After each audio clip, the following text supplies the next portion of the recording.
about, was it 30 minutes or an It's hour? been an hour. It's been a little over an hour. I mean, I don't know. You and I, we were time zoning when we put this on the calendar, but yeah, what's it? 3 o'clock here. The market closes, so about an hour and a half ago. Yeah. So the company beat on EPS by a range you would expect that it's done over the last 3 quarters between 2 and 3%. It beat by 2.49%.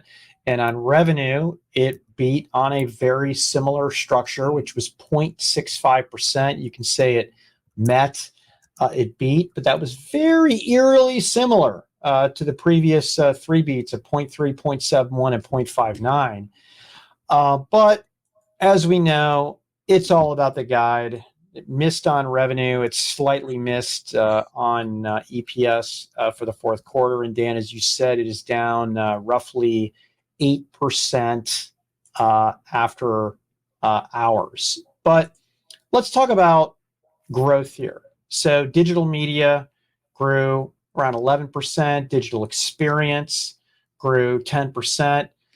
Digital experience revenue grew by 12%, and digital media ARR was 500 million of net new ARR. I mean, very clippity business. You know what I'm saying? Like they just deliver. Freaking EPS $4.65. I mean, that's just absolutely astonishing. I think the important thing that everybody is looking at from Adobe is, unfortunately or fortunately, investors want to know, what are you doing in AI? Adobe is not making it very easy to parse out exactly what that growth is. I am certainly paying, gosh, almost $20 a month to have be able to query my PDFs. I'll be honest, the experience is not great, and sometimes I feel like I get much better results taking that PDF, having it sucked into Perplexity and giving me answers. But listen, for large enterprises, Adobe is the language of creative professionals, and I would say after Salesforce, when it comes to overall CX and marketing, and being able to tie the creative with the actual marketing and the campaigns, Adobe is right in there. And my final comment, well, I guess the reason why their target market of I would say enterprises is important is I don't see enterprises just willy-nilly moving off to some new startup technology like Sora, let's say. And the reason for that is that Adobe, I think, looks and I think in many cases is actually a more internally regulated company when it comes to these types of things. Wouldn't you hate to be Ford Motor Company? You use all of Adobe's tools, you send out all the creative for print advertising, digital media advertising, and then you realize that, my gosh, you used some copyrighted something or other, and then you're getting takedown requests in every single country on the planet. You're ripping down billboards. You're getting DMCA notices. It just gets ugly. And there's a lot of workflows inside of big companies. And my daughters work for a big tech company, and their entire workflow and all their creative comes from Adobe. They're just not going to rip out something. By the way, if Adobe waited too long on something like a video service, I think they've shown when it comes to still images and integrated in all their creative suite that they've been able to light up experiences that people are actually using and find valuable. But when it comes to the end-to-end process here, you're going to not have any enterprise is going to move unless Adobe would be 1 or 2 years behind. Final comment, Adobe, in the spirit of not being behind in certain things. They dropped, you see, what date was that? Oh, it was yesterday, an update on generative AI, bringing generative AI video with Adobe Firefly video model. They gave a little bit of a fun little update on some examples that they put out there. And, again, like I said before, highlight that says all of which designed to be commercially safe and available in beta later this year. Sign up for the wait list here. So it's not ready, it's not commercialized, but there is a sign of life for Adobe Firefly video model.